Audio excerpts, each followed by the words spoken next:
Which tax do you pay? Do you pay direct or indirect tax? Let's learn about that in this video. Hope you have a good understanding of what is tax, why we pay tax, and the benefits of paying tax to our government. If not, check out the video in the I button here. Additionally, you can check out the whole playlist about all about tax in the I button here. Let's get started.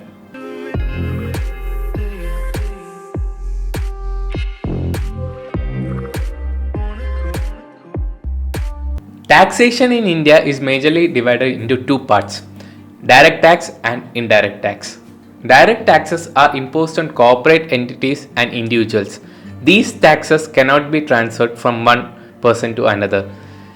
Direct tax accounts to almost 50% of government's revenue in India. When talking about direct taxes, there are three types of direct taxes in India. Let's explore each one of them. Number 1, income tax. This tax is levied during each assessment year, that is from 1st April to 31st March. Individuals in India earn income in a very diverse range. Therefore, it is important to levy taxes based on your income, and each income people will have different tax slabs. The Income Tax Act segregates the income into different ranges, and the tax is charged according to these ranges. This different segregation of groups is called tax slabs. For example, 2.5 to 5 lakh will be one tax slab, 5 to 7.5 lakh will be one tax slab, 7.5 to 10 and so on. Your income tax slab can vary not only based on your income but also your age as well. For example, senior citizens of age 60 and above get a different tax slab.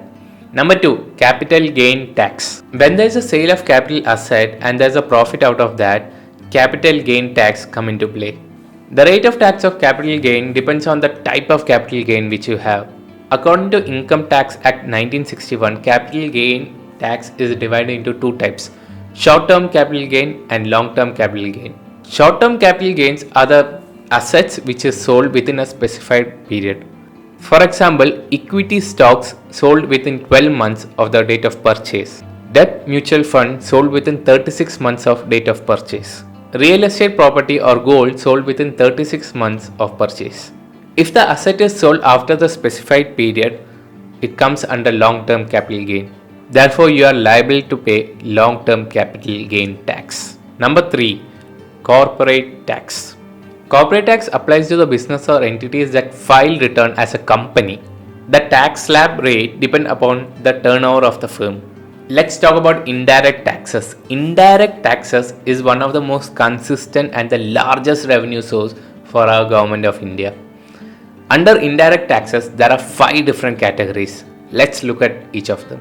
Number 1, GST. Service tax, excise duty tax, and value added tax is removed from a large variety of goods and services and is replaced by a single goods and service tax, aka GST. Since GST is a very vast subject to talk about, we'll talk about GST in depth and in detail in coming videos. Number 2, customs duty. Customs duty mainly applies to the goods and services that is imported to India.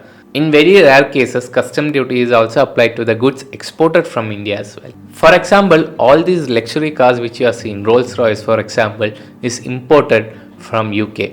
Thus, import tax is applied on this, that is custom duty tax. Number 3, securities transaction tax. When there is a transaction of securities through an exchange, then securities transaction tax come into play. Let's make it simpler. For example, when there is a transaction happening through the stock market exchange, the transaction of equities from one person to another, STT come into play. Number 4, stamp duty. Stamp duty is a state government tax and it comes into play when there is a transfer of asset within a territory. If a person A buys a land from person B, A is liable to pay stamp duty on the purchase of the asset. In Kerala, the stamp duty is 8%. Suppose you are buying an asset worth 10 lakh, you are liable to pay 80,000 as stamp duty. Number 5, entertainment tax. Entertainment tax is related to entertainment business in the country and the tax slab changes according to state. Businesses such as movie releases, amusement park, sporting event, theatres all come under this category. Hope you found this video useful. Give a thumbs up if you like this video and don't forget to subscribe to stay tuned with the upcoming videos. Thanks for watching. We'll see you next time.